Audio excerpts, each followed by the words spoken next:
Bonjour Claude Agege. Bonjour. J'ai cru comprendre d'ailleurs un jour, c'était dans le point du 26 juin 2009, que vous avez dit que vous préfériez même les langues aux femmes. Vous aimiez plus les langues que les femmes pour faire la transition avec la chronique de Caroline. Vous voulez que je développe 2 minutes? Non. Ce n'est pas exactement ce que j'ai dit. Ah.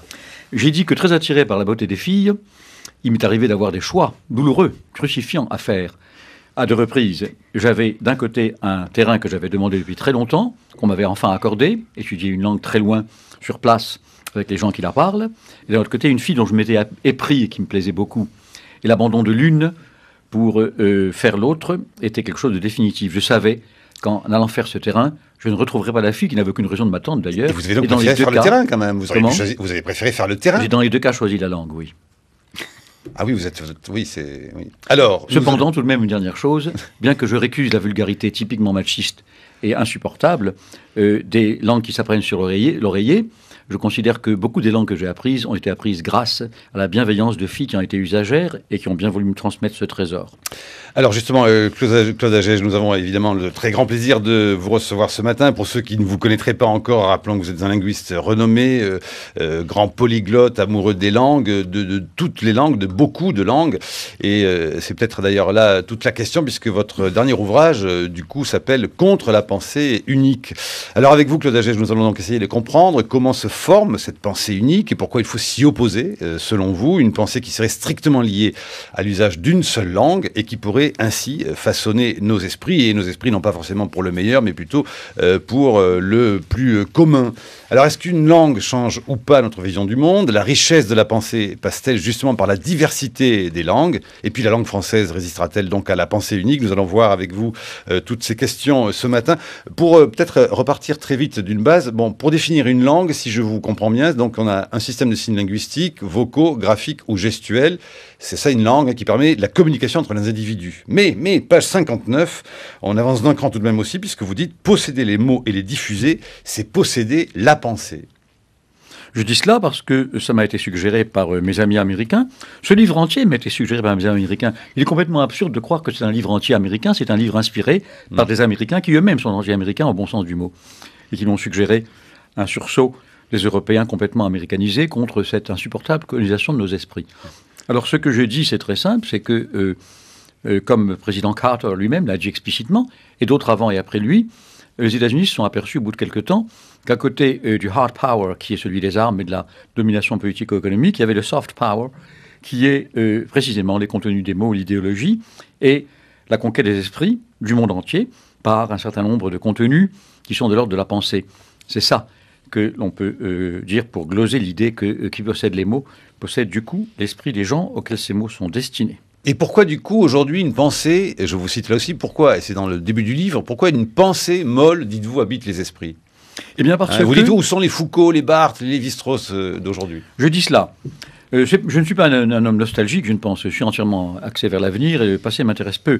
Je veux seulement dire que j'attends avec impatience, je ne suis pas le seul, l'apparition, la surrection de gens éminents, des hommes et des femmes qui soient des guides de pensée pour nous, qui nous apprennent à penser, comme cela a été le cas dans le passé, comme cela peut très bien être le cas dans le futur. Ce qui rend la chose non pas problématique, mais en tout cas différée pour quelque temps, c'est précisément le poids de la pensée unique, c'est-à-dire d'une pensée qui a pour support l'anglais et qui est une pensée néolibérale, dont nous sommes tous les victimes, à commencer par les pays d'Occident, mais aussi ceux d'Asie du Sud-Est, les pays industrialisés comme la Chine, le Japon, la Corée du Sud, le Vietnam de plus en plus, etc. Bon, c'est la même chose, et l'Europe occidentale tout entière, à savoir des pays qui sont entièrement rangés sous la bannière du néolibéralisme, c'est-à-dire du profit à tout crin, sans aucune considération d'ordre culturel, sans aucune considération d'ordre humain, social, mais avec simplement un attrait pour le profit immédiat et le profit à longue durée, d'où les crises. Qu'est-ce que c'est que les crises qui se succèdent? Eh bien, c'est un moment de paroxysme où éclate une bulle qu'on a longtemps cultivée et laissée gonfler. Après cette crise, il y a un petit moment hypocrite de morale, de retour à l'éthique, de critique, de punition quelquefois même, de responsable. Et puis aussitôt après, ça recommence. C'est ça que la pensée unique a pour... dont elle est le support, qu'elle a pour objet principal. Et c'est cela que je dénonce. Le vecteur en est l'anglais. Je m'empresse d'ajouter, avant de terminer ma réponse un peu longue à votre question, mon cher, qu'il y a aussi, parmi les gens qui cultivent cette langue, des esprits libres, et que l'anglais sert de support aussi bien à la pensée unique que je dénonce, qu'à une chanson révolutionnaire, un certain nombre d'écrivains, d'artistes qui, dans cette langue, mais aussi dans d'autres langues, mais notamment en anglais, je dis ça pour qu'on ne croit pas que je considère que l'anglais est le support uniquement de cela, il est aussi le support d'une pensée libérale, libertaire, pas libérale, libertaire, défendant la liberté contre la fausse liberté, qui est le libéralisme, c'est-à-dire la liberté de faire de l'argent en profitant des malheureux qui sont incapables d'en faire et qu'on exploite. Et vous iriez jusqu'à, au fond, parler de ce qu'on vit, de la crise financière aujourd'hui, comme étant, au fond, une crise qui serait une crise d'une bulle linguistique, et qui n'est d'ailleurs pas, au fond... Que voulez-vous dire par bulle linguistique ? Au fond, qu'il y a une nouvelle bulle linguistique qui s'est formée avec cet anglais passe-partout qu'on appelle le globish, et qui a formé ou déformé les esprits jusqu'à, justement, diffuser partout une pensée molle, qui finit par, au fond... éclater. Et que tout viendrait au fond de là d'une question de langue, de langage. Non, je ne dis pas exactement cela. Tout en étant linguiste, je n'ai pas la démesure ou la folie de vouloir tout attribuer tout ramener à la langue. Bon, non, je ne dis pas cela. Il y a d'autres éléments de la culture que les langues. Alors, ce que vous dites, qui est très intéressant, et je vous autorise complètement une réponse longue là aussi, parce que le chapitre est passionnant, c'est que, et peut-être faut-il être optimiste du coup, vous dites au fond, les choses quand même tournent et évoluent, et à une époque, par exemple, qui a été longue, le français a plus dominé l'anglais que l'inverse. Et là, vous donnez plusieurs cas de mots, dont moi j'ai appris évidemment la plupart, où c'est vraiment fascinant. Ce n'est pas le français qui a dominé l'anglais. C'est une langue qui en est l'ancêtre, voilà. Qui est un de ses ancêtres, c'est-à-dire c'est la variante normande du français du XIe siècle, quelque chose quand même d'assez différent du français moderne dans lequel nous entretenons en ce moment. Donc à ce moment-là, l'invasion de l'Angleterre par Guillaume de Normandie, qu'on appelle seulement le conquérant, c'est l'absurdité française. Oui, les Anglais appellent William the Bastard parce qu'il était bâtard, en effet. Son père s'étant épris d'une belle Normande, sans l'épouser, tout en ayant donné à son fils une très bonne éducation. Eh bien, Guillaume de Normandie envahit l'Angleterre parce qu'il considère que le trône lui en revient. Et à ce moment-là, avec lui, l'aristocratie normande et les marchands également, tout un grand nombre de gens de ce qui était à l'époque, correspondrait à la France du centre et de l'ouest d'aujourd'hui, arrivent avec une langue qui est le français en gestation, mais qui n'est pas du tout le français d'aujourd'hui, une langue latine, une langue néo-latine, romane, qui est la variante normande du français. Le paradoxe, c'est que ces Normands eux-mêmes, il n'y a même pas 200 ans qu'ils ont été francisés, car quand ils sont arrivés et qu'on leur a donné à Normandie le roi Charles le Simple pour se débarrasser d'eux, car c'était des vikings hirsutes et redoutables, très inquiétants, on les a évangélisés, ils se sont francisés, et ils ont perdu leur langue, qui était le norrois, l'ancêtre du norvégien d'aujourd'hui. En d'autres termes, ces gens, paradoxalement, apportent en Angleterre une variante ancienne du français, qui n'est évidemment pas le français d'aujourd'hui, alors qu'eux-mêmes, ils ont été francisés moins de 200 ans plus tôt. Vous pouvez me redire, je trouve ça passionnant, par exemple, l'évolution et comment, ce qu'a voulu dire et d'où vient le mot en anglais, le suit, c'est un mot suit. Oui, par exemple. À l'origine, désigne les gens qui suit, c'est un costume en anglais, a priori. Oui. Bon. Aujourd'hui, là. Mais, les gens qui accompagnent, d'où ça vient? Les gens qui accompagnent un seigneur et qui tiennent, les pages notamment, qui tiennent les bords de son grand costume. Et par conséquent, par extension, ça finit par devenir les gens qui se rangent à son avis, qui sont sous son autorité, qui exécutent ses ordres, qui le défendent le cas échéant contre ses adversaires. Et ce terme, par conséquent, prend une extension considérable, il devient de plus en plus important, et tous les sens médiévaux qu'il avait, il les garde.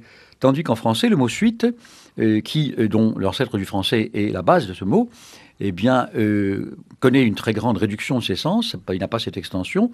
Et plus généralement, vous me citez celui-là, on pourrait en citer un grand nombre d'autres. Ah oui, il y en a beaucoup. Ce que l'anglais a de particulier, c'est que les mots franco-normands qu'il a hérités du moment dont je viens de parler, eh bien, ils gardent leur richesse sémantique, leur énorme zone de dispersion, alors que le français, en taillant de plus en plus, à mesure que la langue devient la langue de l'autorité, l'Académie française, beaucoup plus tard, sera un des exemples de la façon dont le français est devenu ce qu'il est aujourd'hui, c'est-à-dire une langue très pauvre. Contrairement à ce que l'on croit, la pauvreté du français étant évidemment une richesse, parce que pauvreté veut dire élimination des synonymes, veut dire précision, veut dire acuité du sens contenu par chacun, et par conséquent, la pauvreté du français, contrairement à l'idée qu'on se fait dans le grand public, est un immense avantage du français. Et donc, c'est comme ça que ça se passe. Et quant aux oppositions comme celles que vous mentionniez tout à l'heure par allusion, en même temps, les masses anglo-saxonnes, qui, elles, c'est surtout l'aristocratie normande, la cour qui est francisée, mais les masses se fichent pas mal du français ou de sa variante anglo-normande. Ce qu'elles parlent, elles, c'est l'anglo-saxon, qui est en train de devenir la langue principale et dont l'anglais d'aujourd'hui est l'héritier. Et on a par conséquent de nombreux doublés, c'est-à-dire des couples de mots dans lesquels une même réalité est désignée par deux mots différents en fonction des occupations de chacun. Ainsi, on a beef et ox. Beef, désigne le bœuf que l'on consomme, parce que c'était celui qui arrivait sur la table et dans les assiettes des aristocrates de la cour, tandis que ax, qui n'est pas un mot latin, qui n'est pas un mot d'origine franco-normande, c'est un mot anglo-saxon, il désigne la bête sur pied, c'est-à-dire le bœuf avant le sort malheureux qu'on lui réserve pour se le farcir. Dès lors, on a affaire ici à une opposition entre deux termes désignant, sous deux formes différentes, sur pied ou en assiette, une même réalité. Et ça, c'est à l'image même de ces deux cultures confrontées. L'une, c'est celle des masses paysannes, d'éleveurs, d'agriculteurs, qui sont très peu marquées par le français. Et l'autre, c'est celle de l'aristocratie, et ensuite des apports réguliers de marchands qui vont venir du Poitou, de Normandie, d'un certain nombre d'autres provinces du nord et du centre de la France. Donc il faut alors que faut-il faire? Est-ce qu'il faut laisser vivre les langues telles qu'elles évoluent, quitte à déplorer parfois de la domination de l'une sur l'autre, mais parce qu'au fond les choses changent, ou est-ce qu'il faut parfois, au contraire, légiférer, intervenir sur... Il faut se battre pour la diversité. Ma cible principale dans ce livre, contrairement peut-être à l'impression qu'on peut en avoir eue, qui serait mauvaise, n'est pas l'anglais. Je n'ai rien contre l'anglais, au contraire. J'aime l'anglais comme n'importe quelle langue. Ma cible principale, c'est les risques que l'on fait courir à la diversité. Et par conséquent, mon objet principal, ce pourquoi je me bats, c'est cette diversité. D'un certain côté, on peut rester tranquille, calme, serein, parce que la diversité est une loi naturelle. Les espèces naturelles, de la biologie, de la zoologie, de la botanique, évoluent sans cesse en se diversifiant. Si on considère la langue par certains de ses aspects, pas par tous, comme étant aussi une espèce naturelle, elle est soumise à la même loi. Elle se diversifie. Donc, l'anglais, comme il commence à le faire d'ailleurs, se créolisera, se diversifiera, et tout cela peut nous laisser sereins. Néanmoins, ce qui fait que l'anglais a quand même devant lui encore des beaux jours, c'est que contrairement au latin, autre langue à diffusion mondiale qui a été pendant très longtemps, au moins en Europe, c'est moins vrai naturellement pour le centre de l'Asie, le sanskrit faisait ce que le latin fait en Occident, et le chinois confucéen, le chinois des classiques bouddhistes ensuite, faisait la même chose pour l'Extrême-Orient, mais en tout cas pour l'Europe, la diffusion du latin, au bout de très peu de temps, a perdu tout caractère redoutable. Pourquoi? Parce que le latin n'était pas la langue officielle d'un pays, c'est une langue de culture, de savants. Tandis que ce qui assure à l'anglais, en dépit de la loi de diversification des espèces que je viens de citer, pour quelque temps semble-t-il, et par conséquent qui justifie le combat contre l'anglais sur ce point, une grande pression encore, c'est l'énormité et la puissance des moyens de diffusion, satellites, etc.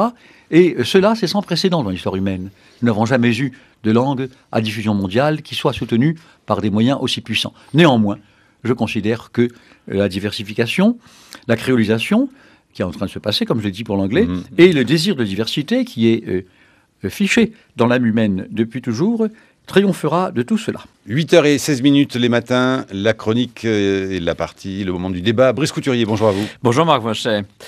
Évoquant la résistance à l'occupant nazi, rien moins, vous nous appelez Claude Agege à une nouvelle résistance contre ce que vous appelez l'entreprise mondialisatrice d'initiative américaine. À vos yeux, la domination culturelle de l'anglais dans le monde des affaires, de la science, dans les industries de la communication et du divertissement, eh bien, cette domination est le fruit d'un véritable complot.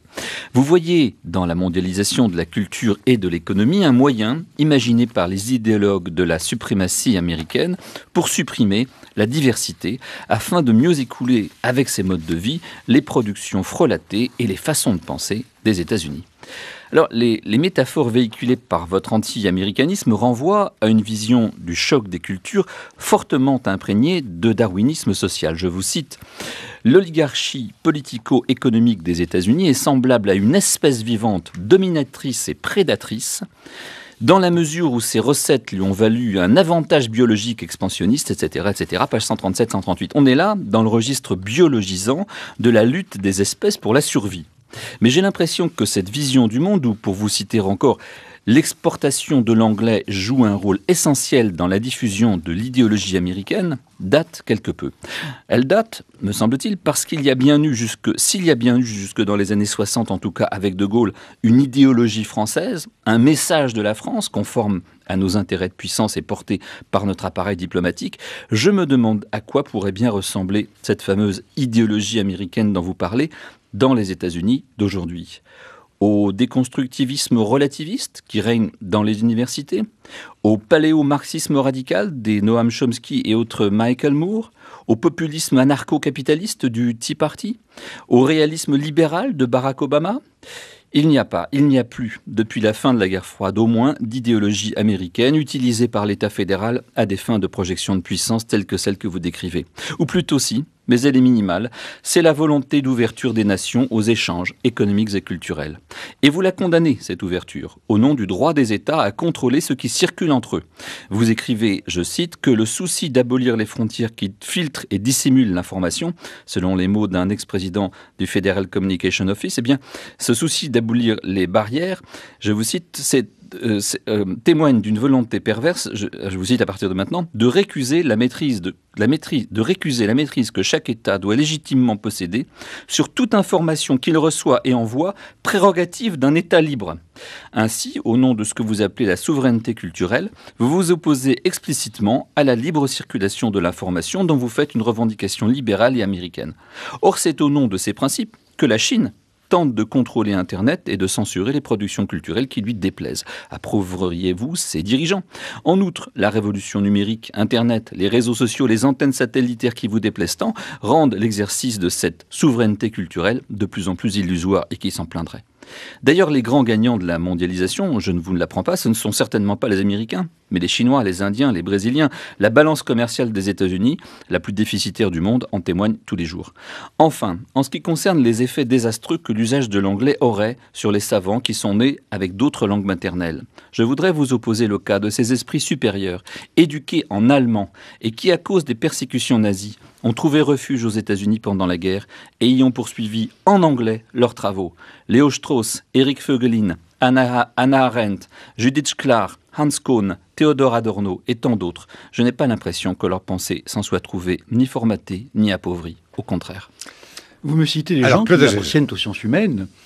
Les gens dont la pensée est appauvrie et qui ne peuvent pas, faute d'utiliser leur langue maternelle parce qu'ils remettent leurs travaux à des revues qui sont uniquement anglophones, ce sont des gens des sciences dures, des sciences exactes et pas du tout des gens des sciences humaines, que, pourchassés par le nazisme et mis en très grand péril, un très grand nombre de penseurs des sciences humaines européens aient trouvé refuge aux États-Unis, personne ne le niera, c'est un fait historique. Et qu'ils ont écrit en anglais, et la majorité de leur œuvre en anglais, et que cette œuvre conserve un intérêt fantastique. Ils l'ont fait pour la bonne raison qu'ils sont allés dans un pays anglophone.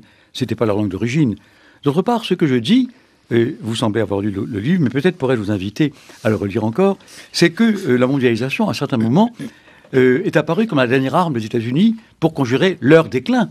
Que par ailleurs d'autres s'en soient saisis et qu'elle ait permis à la Chine notamment, à d'autres puissances montantes, de devenir aujourd'hui des pays très importants dans le monde contemporain, je ne le nie nullement, c'est l'évidence même.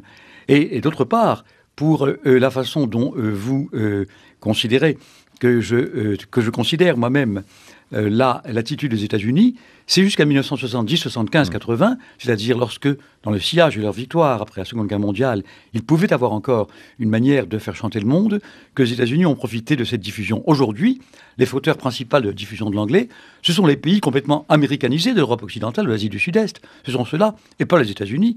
Par conséquent, ce à quoi j'en ai, finalement, ou ce pourquoi je lutte, c'est non pas du tout une lutte d'arrière-garde contre l'américanisation, c'est une lutte pour la diversification. La diversité, c'est cela mon principal objectif.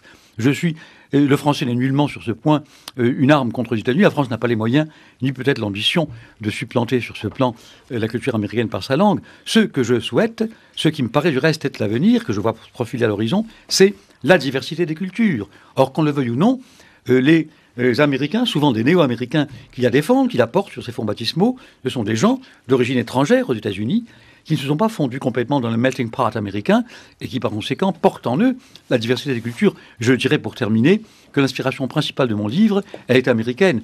Ce sont des amis américains qui m'ont convaincu de l'écrire. Ce sont des Américains éclairés, extrêmement critiques eux-mêmes de ce qui se passe aux États-Unis, qui m'ont dit « Mais qu'attendez-vous pour que l'Europe connaisse un véritable sursaut culturel et cesse de nous offrir de pâles répliques de notre propre culture ou de notre propre sous-culture ?» C'est cela, ma détermination. Par conséquent, c'est un livre non seulement pro-américain, mais inspiré par de bons Américains.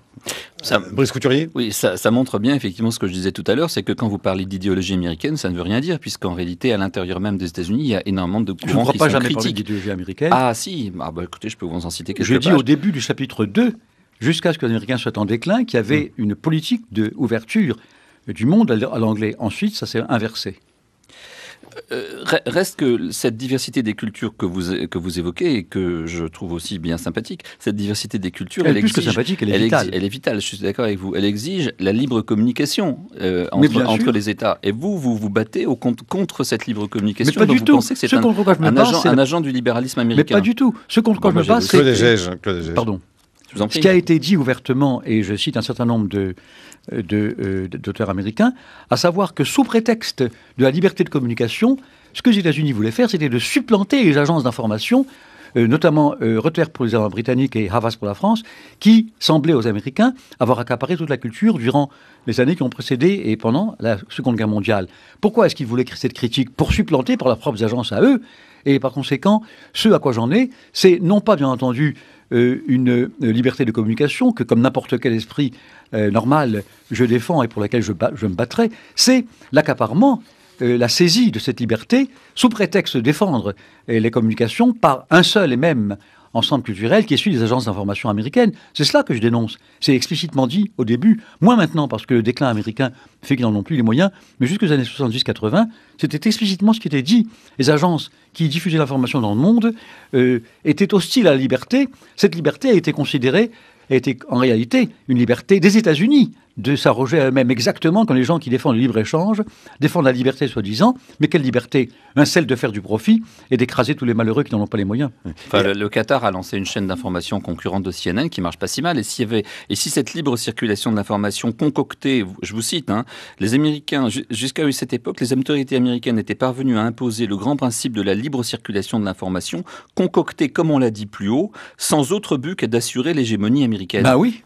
Bah écoutez, la preuve que non, c'est que maintenant il y a cette chaîne qatari qui a fait davantage pour les révolutions arabes que CNN en Égypte. C'est quelque chose d'extrêmement régional. Voyons, CNN c'est mondial. La chaîne qatari concerne une région. Ça n'a pas instauré l'hégémonie américaine. Vous n'allez pas comparer quelque chose de régional, de limité au monde arabe, avec la prétention mondiale, universelle de CNN et des chaînes américaines. Grâce aux satellites que vous condamnez tant et dont vous exigez que les États puissent interdire l'implantation au-dessus, enfin des antennes, des satellites qui reçoivent ces images satellitaires dont vous exigez que les États puissent avoir le droit d'interdire, le monde entier où il y a des gens qui parlent arabe reçoivent cette fameuse chaîne. Et c'est une bonne chose. C'est ce qui s'est passé précisément. Pardon ? Oui, je vous en prie. Ce qui s'est passé, vous le savez, c'est qu'à un certain moment, qui a amené les États-Unis même à cesser de contribuer à l'UNESCO, tellement ils étaient indignés de cette espèce de mise en cause de leur suprématie. Ce qui s'est passé, c'est qu'à un certain moment, il y a eu un réveil des nations qui, de plus en plus, se sont aperçus que l'accaparement de l'information et de la communication, c'est une chose capitale dans le monde contemporain, par les seules chaînes américaines, était une menace pour leur liberté. Et donc, ici, il y a un sursaut qui est mondial.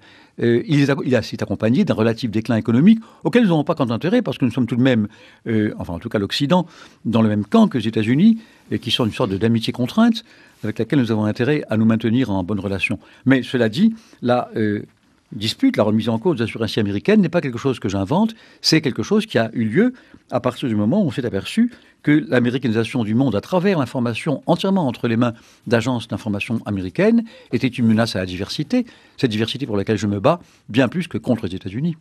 Et comment expliquer, Claude Agege, cela dit que ce soit les États-Unis et la Grande-Bretagne qui sont les pays où on étudie le moins les langues étrangères? Est-ce que ça fait partie justement de ce que vous dénoncez par ailleurs? Il y a une sorte de logique là-dedans. À partir du moment où leurs nationaux c'est normal. Leurs nationaux sont, c'est pas normal du tout, mais c'est humain. Ouais. C'est une sorte de réaction explicable. À partir du moment où leurs nationaux sont convaincus que leur langue maternelle, enfin dominante, est parlée dans le monde entier, pourquoi diable se prendrait-il la peine d'apprendre les langues étrangères? Alors que pour moi, l'apprentissage des langues étrangères est un minimum de respect humain, c'est le début même de l'apprentissage des cultures étrangères, et que par conséquent, le fait de s'en remettre à une langue, ce que j'ai, surtout celle-là, ce que j'ai contre elle notamment, c'est ceci, je n'ai rien contre l'anglais proprement dit de manière intrinsèque, c'est contre la situation socio-économique surtout que je me bats. Ce que j'ai contre elle, c'est que, contrairement au latin, contrairement à l'espéranto, aux langues qu'on invente, l'anglo-américain, à vocation mondiale permettant une communication plus facile, se trouve être la langue des pays les plus riches du monde, des pays industrialisés. Si ce n'était pas cela, je n'aurais rien contre lui. Mais il se trouve que cette langue n'est pas une langue innocente, c'est pas n'importe quelle langue. Le latin, tant qu'il a été une langue à vocation européenne, pas mondiale, contrairement à ce que disent les Européens, européenne surtout, n'était plus depuis très longtemps une langue de pouvoir. L'Empire romain, depuis le 5e siècle, avait éclaté, et par conséquent, il ne présentait pas le même danger qu'une langue à prétention ou à vocation mondiale, qui est en même temps la langue des pays les plus riches. C'est cela que je récuse, ça paraît le bon sens. Alors, est-ce que, cela dit, l'homme a longtemps rêvé, ou rêve régulièrement, au fond, de créer une langue commune? Il y a eu ce projet jamais abouti, qui était l'espéranto.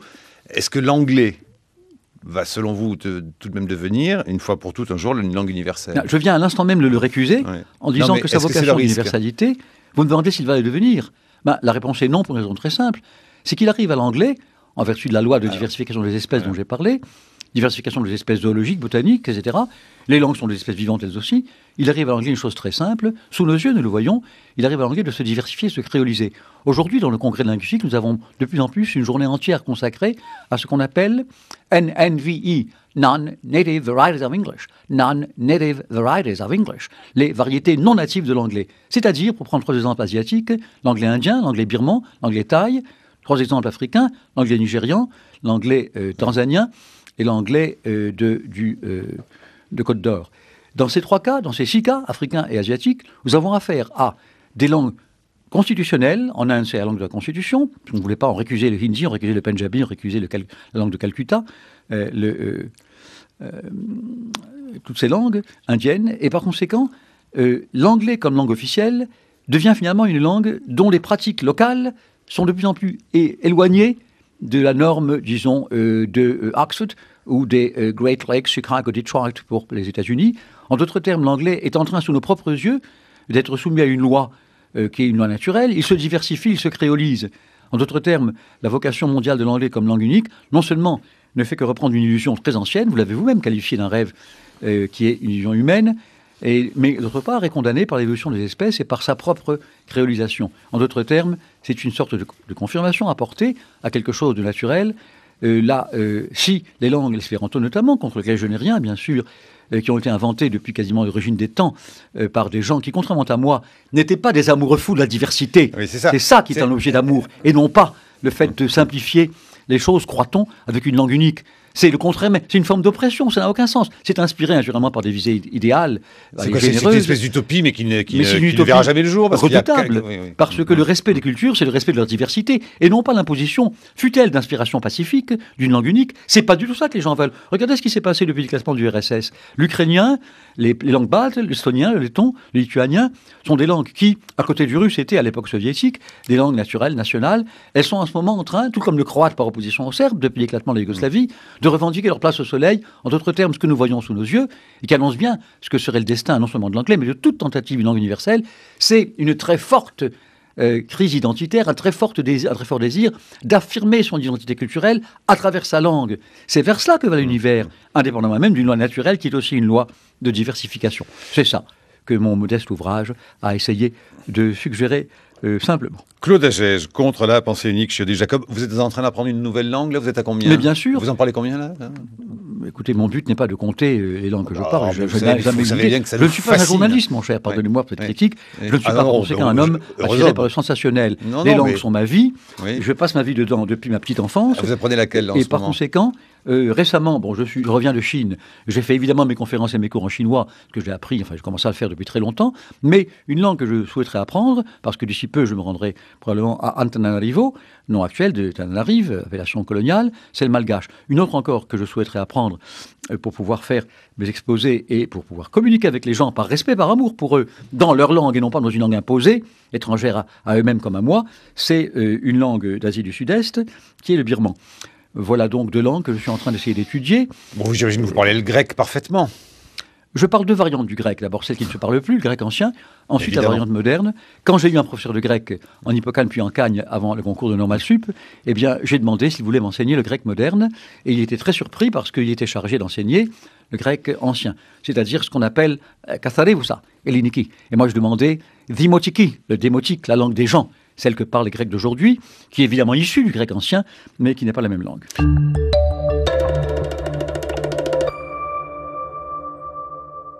Pour objet principal, et c'est cela que je dénonce, le vecteur en est l'anglais. Je m'empresse d'ajouter, avant de terminer ma réponse un peu longue à votre question, mon cher, qu'il y a aussi, parmi les gens qui cultivent cette langue, des esprits libres, et que l'anglais sert de support aussi bien à la pensée unique que je dénonce, qu'à une chanson révolutionnaire, un certain nombre d'écrivains, d'artistes qui, dans cette langue, mais aussi dans d'autres langues, mais notamment en anglais, je dis ça pour qu'on ne croit pas que je considère que l'anglais est le support uniquement de cela, il est aussi le support d'une pensée libérale, libertaire, pas libérale, libertaire, défendant la liberté contre la fausse liberté, qui est le libéralisme, c'est-à-dire la liberté de faire de l'argent en profitant des malheureux qui sont incapables d'en faire et qu'on exploite. Et vous iriez jusqu'à, au fond, parler de ce qu'on vit, de la crise financière aujourd'hui, comme étant, au fond, une crise qui serait une crise d'une bulle linguistique, et qui n'est d'ailleurs pas, au fond... dire par bulle linguistique au fond, qu'il y a une nouvelle bulle linguistique qui s'est formée avec cet anglais passe-partout qu'on appelle le globish, et qui a formé ou déformé les esprits jusqu'à, justement, diffuser partout une pensée molle, qui finit par, au fond... éclater. Et que tout viendrait au fond de là d'une question de langue, de langage. Non, je ne dis pas exactement cela. Tout en étant linguiste, je n'ai pas la démesure ou la folie de vouloir tout attribuer tout ramener à la langue. Non, je ne dis pas cela. Il y a d'autres éléments de la culture que les langues. Alors, ce que vous dites, qui est très intéressant, et je vous autorise complètement une réponse longue là aussi, parce que le chapitre est passionnant, c'est que, et peut-être faut-il être optimiste du coup, vous dites au fond, les choses quand même tournent et évoluent, et à une époque, par exemple, qui a été longue, le français a plus dominé l'anglais que l'inverse. Et là, vous donnez plusieurs cas de mots, dont moi j'ai appris évidemment la plupart, où c'est vraiment fascinant. Ce n'est pas le français qui a dominé l'anglais. C'est une langue qui en est l'ancêtre, voilà. Qui est un de ses ancêtres, c'est-à-dire c'est la variante normande du français du XIe siècle, quelque chose quand même d'assez différent du français moderne dans lequel nous entretenons en ce moment. Donc à ce moment-là, l'invasion de l'Angleterre par Guillaume de Normandie, qu'on appelle seulement le conquérant, c'est l'absurdité française. Oui. Les Anglais appellent William the Bastard parce qu'il était bâtard, en effet. Son père s'étant épris d'une belle Normande, sans l'épouser, tout en ayant donné à son fils une très bonne éducation. Eh bien, Guillaume de Normandie envahit l'Angleterre parce qu'il considère que le trône lui en revient. Et à ce moment-là, avec lui, l'aristocratie normande et les marchands également, tout un grand nombre de gens de ce qui était à l'époque, correspondrait à la France du centre et de l'ouest d'aujourd'hui, arrivent avec une langue qui est le français en gestation, mais qui n'est pas du tout le français d'aujourd'hui, une langue latine, une langue néo-latine, romane, qui est la variante normande du français. Le paradoxe, c'est que ces Normands eux-mêmes, il n'y a même pas 200 ans qu'ils ont été francisés, car quand ils sont arrivés et qu'on leur a donné à Normandie le roi Charles le Simple pour se débarrasser d'eux, car c'était des vikings hirsutes et redoutables, très inquiétants, on les a évangélisés, ils se sont francisés, et ils ont perdu leur langue, qui était le norrois, l'ancêtre du norvégien d'aujourd'hui. En d'autres termes, ces gens, paradoxalement, apportent en Angleterre une variante ancienne du français, qui n'est évidemment pas le français d'aujourd'hui, alors qu'eux-mêmes, ils ont été francisés moins de 200 ans plus tôt. Vous pouvez me redire, je trouve ça passionnant, par exemple, l'évolution et comment ce qu'a voulu dire et d'où vient le mot en anglais, le suit, c'est un mot suit. Oui, par exemple. À l'origine, désigne les gens qui suit, c'est un costume en anglais, a priori. Oui. Bon. Aujourd'hui, là. Mais, les gens qui accompagnent, d'où ça vient? Les gens qui accompagnent un seigneur et qui tiennent, les pages notamment, qui tiennent les bords de son grand costume. Et par conséquent, par extension, ça finit par devenir les gens qui se rangent à son avis, qui sont sous son autorité, qui exécutent ses ordres, qui le défendent le cas échéant contre ses adversaires. Et ce terme, par conséquent, prend une extension considérable, il devient de plus en plus important, et tous les sens médiévaux qu'il avait, il les garde. Tandis qu'en français, le mot suite, dont l'ancêtre du français est la base de ce mot, eh bien, connaît une très grande réduction de ses sens, il n'a pas cette extension. Et plus généralement, vous me citez celui-là, on pourrait en citer un grand nombre d'autres. Ah oui, il y en a beaucoup. Ce que l'anglais a de particulier, c'est que les mots franco-normands qu'il a hérités du moment dont je viens de parler, eh bien, ils gardent leur richesse sémantique, leur énorme zone de dispersion, alors que le français, en taillant de plus en plus... à mesure que la langue devient la langue de l'autorité, l'Académie française, beaucoup plus tard, sera un des exemples de la façon dont le français est devenu ce qu'il est aujourd'hui, c'est-à-dire une langue très pauvre. Contrairement à ce que l'on croit, la pauvreté du français étant évidemment une richesse, parce que pauvreté veut dire élimination des synonymes, veut dire précision, veut dire acuité du sens contenu par chacun, et par conséquent, la pauvreté du français, contrairement à l'idée qu'on se fait dans le grand public, est un immense avantage du français. Et donc, c'est comme ça que ça se passe. Et quant aux oppositions comme celles que vous mentionniez tout à l'heure par allusion, en même temps, les masses anglo-saxonnes, qui, elles, c'est surtout l'aristocratie normande, la cour qui est francisée, mais les masses se fichent pas mal du français, ou de sa variante anglo-normande. Ce qu'elles parlent, elles, c'est l'anglo-saxon, qui est en train de devenir la langue principale, et dont l'anglais d'aujourd'hui est l'héritier. Et on a par conséquent de nombreux doublés, c'est-à-dire des couples de mots dans lesquels une même réalité est désigné par 2 mots différents en fonction des occupations de chacun.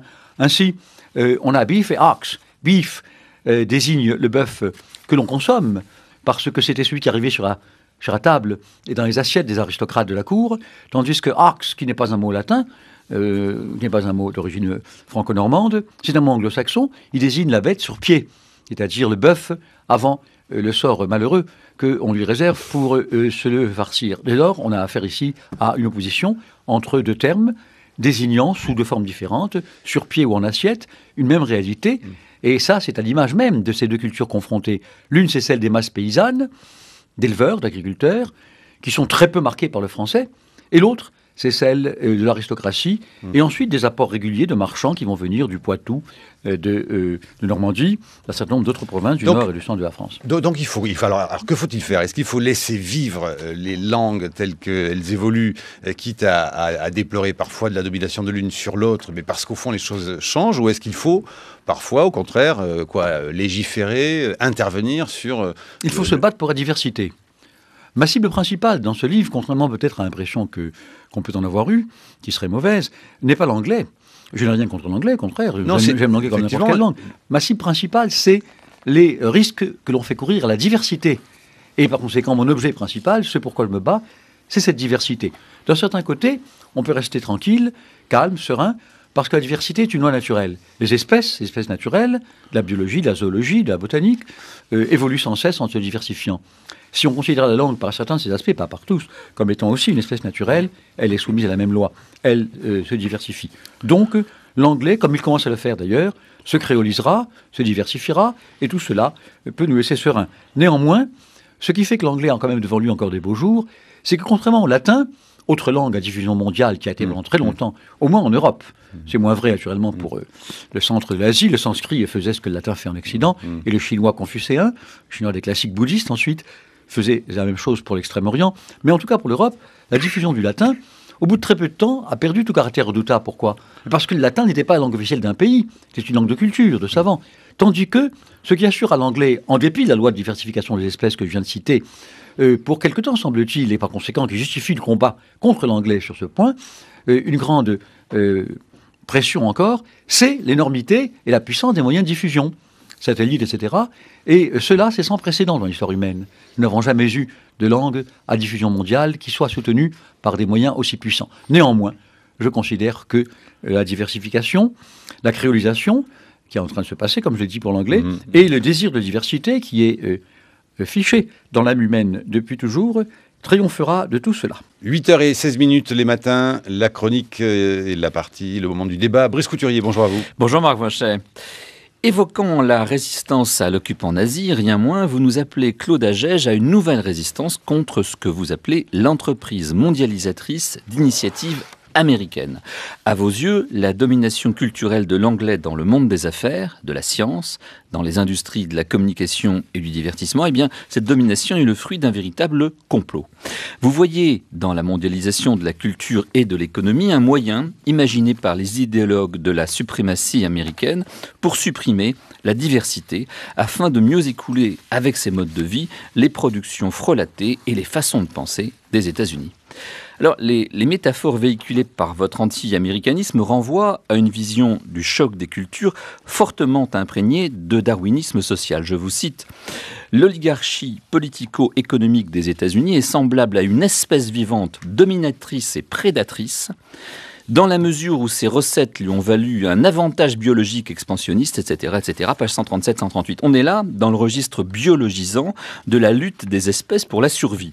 Mais j'ai l'impression que cette vision du monde, où, pour vous citer encore, l'exportation de l'anglais joue un rôle essentiel dans la diffusion de l'idéologie américaine, date quelque peu. Elle date, me semble-t-il, parce s'il y a bien eu jusque dans les années 60, en tout cas avec De Gaulle, une idéologie française, un message de la France conforme à nos intérêts de puissance et porté par notre appareil diplomatique, je me demande à quoi pourrait bien ressembler cette fameuse idéologie américaine dont vous parlez dans les États-Unis d'aujourd'hui. Au déconstructivisme relativiste qui règne dans les universités, au paléo-marxisme radical des Noam Chomsky et autres Michael Moore, au populisme anarcho-capitaliste du Tea Party, au réalisme libéral de Barack Obama. Il n'y a plus, depuis la fin de la guerre froide au moins, d'idéologie américaine utilisée par l'État fédéral à des fins de projection de puissance telles que celles que vous décrivez. Ou plutôt si, mais elle est minimale, c'est la volonté d'ouverture des nations aux échanges économiques et culturels. Et vous la condamnez, cette ouverture, au nom du droit des États à contrôler ce qui circule entre eux. Vous écrivez, je cite, que le souci d'abolir les frontières qui filtrent et dissimulent l'information, selon les mots d'un ex-président du Federal Communication Office, eh bien, ce souci d'abolir les barrières, je vous cite, témoigne d'une volonté perverse, je vous cite à partir de maintenant, de récuser la maîtrise que chaque État doit légitimement posséder sur toute information qu'il reçoit et envoie, prérogative d'un État libre. Ainsi, au nom de ce que vous appelez la souveraineté culturelle, vous vous opposez explicitement à la libre circulation de l'information dont vous faites une revendication libérale et américaine. Or, c'est au nom de ces principes que la Chine tente de contrôler Internet et de censurer les productions culturelles qui lui déplaisent. Approuveriez-vous ces dirigeants? En outre, la révolution numérique, Internet, les réseaux sociaux, les antennes satellitaires qui vous déplaisent tant, rendent l'exercice de cette souveraineté culturelle de plus en plus illusoire et qui s'en plaindrait. D'ailleurs, les grands gagnants de la mondialisation, je ne vous l'apprends pas, ce ne sont certainement pas les Américains, mais les Chinois, les Indiens, les Brésiliens. La balance commerciale des États-Unis, la plus déficitaire du monde, en témoigne tous les jours. Enfin, en ce qui concerne les effets désastreux que l'usage de l'anglais aurait sur les savants qui sont nés avec d'autres langues maternelles, je voudrais vous opposer le cas de ces esprits supérieurs, éduqués en allemand et qui, à cause des persécutions nazies, ont trouvé refuge aux États-Unis pendant la guerre et y ont poursuivi en anglais leurs travaux. Léo Strauss, Eric Voegelin, Hannah Arendt, Judith Shklar, Hans Kohn, Théodore Adorno et tant d'autres. Je n'ai pas l'impression que leur pensée s'en soit trouvée ni formatée ni appauvrie. Au contraire. Vous me citez les gens qui appartiennent aux sciences humaines. Les gens dont la pensée est appauvrie et qui ne peuvent pas, faute d'utiliser leur langue maternelle parce qu'ils remettent leurs travaux à des revues qui sont uniquement anglophones, ce sont des gens des sciences dures, des sciences exactes et pas du tout des gens des sciences humaines, que, pourchassés par le nazisme et mis en très grand péril, un très grand nombre de penseurs des sciences humaines européens aient trouvé refuge aux États-Unis, personne ne l'unira, c'est un fait historique. Et qu'ils ont écrit en anglais, et la majorité de leur œuvre en anglais, et que cette œuvre conserve un intérêt fantastique. Ils l'ont fait pour la bonne raison qu'ils sont allés dans un pays anglophone. Ce n'était pas leur langue d'origine. D'autre part, ce que je dis, vous semblez avoir lu le livre, mais peut-être pourrais-je vous inviter à le relire encore, c'est que la mondialisation, à un certain moment, est apparue comme la dernière arme des États-Unis pour conjurer leur déclin. Que par ailleurs d'autres s'en soient saisis et qu'elle ait permis à la Chine notamment et à d'autres puissances montantes de devenir aujourd'hui des pays très importants dans le monde contemporain, je ne le nie nullement, c'est l'évidence même. Et d'autre part, pour la façon dont vous considérez que je considère moi-même l'attitude des États-Unis, c'est jusqu'à 1970, 75, 80, c'est-à-dire lorsque, dans le sillage de leur victoire après la Seconde Guerre mondiale, ils pouvaient avoir encore une manière de faire chanter le monde, que les États-Unis ont profité de cette diffusion. Aujourd'hui, les fauteurs principaux de diffusion de l'anglais, ce sont les pays complètement américanisés de l'Europe occidentale, de l'Asie du Sud-Est. Ce sont ceux-là, et pas les États-Unis. Par conséquent, ce à quoi j'en ai, finalement, ou ce pourquoi je lutte, c'est non pas du tout une lutte d'arrière-garde contre l'américanisation, c'est une lutte pour la diversification. La diversité, c'est cela mon principal objectif.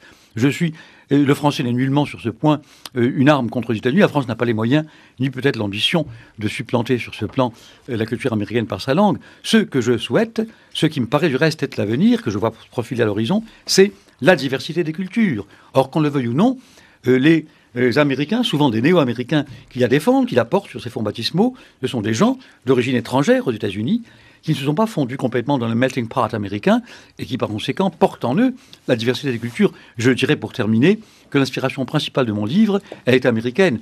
Ce sont des amis américains qui m'ont convaincu de l'écrire. Ce sont des Américains éclairés, extrêmement critiques eux-mêmes de ce qui se passe aux États-Unis, qui m'ont dit « Mais qu'attendez-vous pour que l'Europe connaisse un véritable sursaut culturel et cesse de nous offrir de pâles répliques de notre propre culture ou de notre propre sous-culture ?» C'est cela, ma détermination. Par conséquent, c'est un livre non seulement pro-américain, mais inspiré par de bons Américains. Brice Couturier ? Oui, ça montre bien effectivement ce que je disais tout à l'heure, c'est que quand vous parlez d'idéologie américaine, ça ne veut rien dire, puisqu'en réalité, à l'intérieur même des États-unis, il y a énormément de courants qui sont critiques. Je ne crois pas jamais parler d'idéologie américaine. Ah si, écoutez, je peux vous en citer quelques pages. Je dis au début du chapitre 2,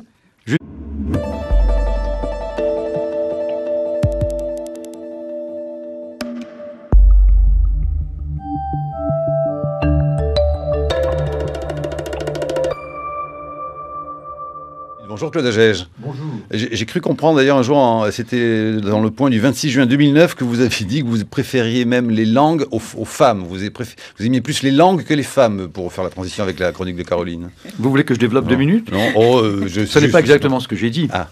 J'ai dit que très attiré par la beauté des filles, il m'est arrivé d'avoir des choix douloureux, crucifiants à faire.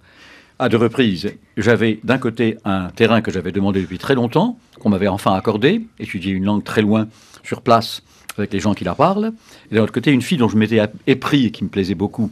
Et l'abandon de l'une pour faire l'autre était quelque chose de définitif. Je savais qu'en allant faire ce terrain, je ne retrouverai pas la fille qui n'avait aucune raison de m'attendre d'ailleurs. Et vous avez donc préféré faire le terrain quand même. Vous avez préféré faire le terrain. J'ai dans les 2 cas choisi la langue, oui.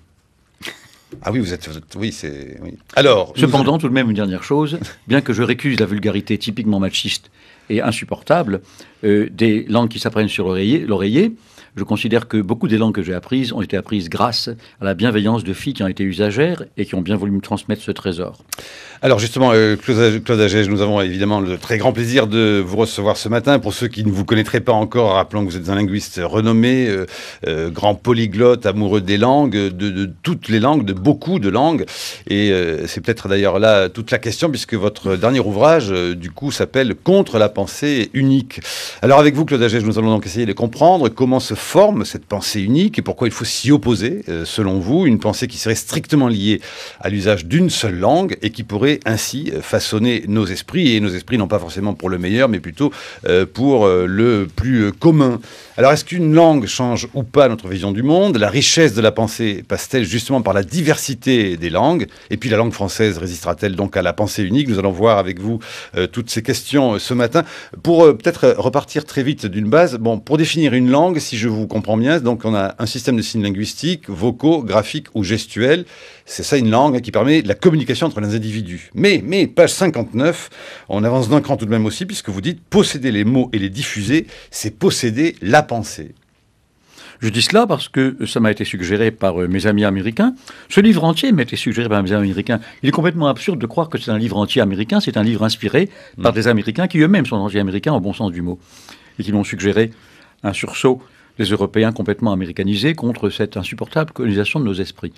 Alors ce que je dis, c'est très simple, c'est que, comme le président Carter lui-même l'a dit explicitement, et d'autres avant et après lui, les États-Unis se sont aperçus au bout de quelque temps qu'à côté du hard power, qui est celui des armes et de la domination politico-économique, il y avait le soft power, qui est précisément les contenus des mots, l'idéologie, et la conquête des esprits du monde entier par un certain nombre de contenus qui sont de l'ordre de la pensée. C'est ça que l'on peut dire pour gloser l'idée que qui possède les mots possède du coup l'esprit des gens auxquels ces mots sont destinés. Et pourquoi du coup aujourd'hui une pensée, et je vous cite là aussi pourquoi, et c'est dans le début du livre, pourquoi une pensée molle, dites-vous, habite les esprits?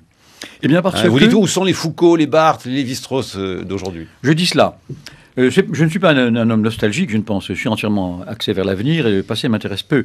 Je veux seulement dire que j'attends avec impatience, je ne suis pas le seul, l'apparition, la surrection de gens éminents, des hommes et des femmes qui soient des guides de pensée pour nous, qui nous apprennent à penser, comme cela a été le cas dans le passé, comme cela peut très bien être le cas dans le futur. Ce qui rend la chose non pas problématique, mais en tout cas différée pour quelque temps, c'est précisément le poids de la pensée unique, c'est-à-dire d'une pensée qui a pour support l'anglais et qui est une pensée néolibérale, dont nous sommes tous les victimes, à commencer par les pays d'Occident, mais aussi ceux d'Asie du Sud-Est, les pays industrialisés comme la Chine, le Japon, la Corée du Sud, le Vietnam de plus en plus, etc. Bon, c'est la même chose, et l'Europe occidentale tout entière, à savoir des pays qui sont entièrement rangés sous la bannière du néolibéralisme, c'est-à-dire du profit à tout crin, sans aucune considération d'ordre culturel, sans aucune considération d'ordre humain, social, mais avec simplement un attrait pour le profit immédiat et le profit à longue durée, d'où les crises.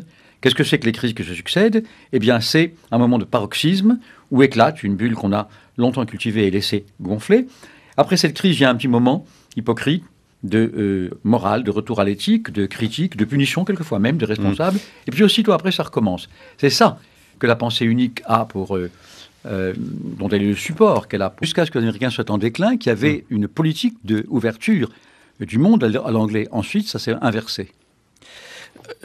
Reste que cette diversité des cultures que vous évoquez et que je trouve aussi bien sympathique, cette diversité des cultures, elle est plus que sympathique, elle est vitale. Elle est vitale, je suis d'accord avec vous. Elle exige la libre communication entre les États. Et vous vous battez contre cette libre communication. Mais pas du tout. Vous pensez que c'est un agent du libéralisme américain. Mais pas du tout. Ce contre quoi je me base, c'est... Claude Egege. Pardon.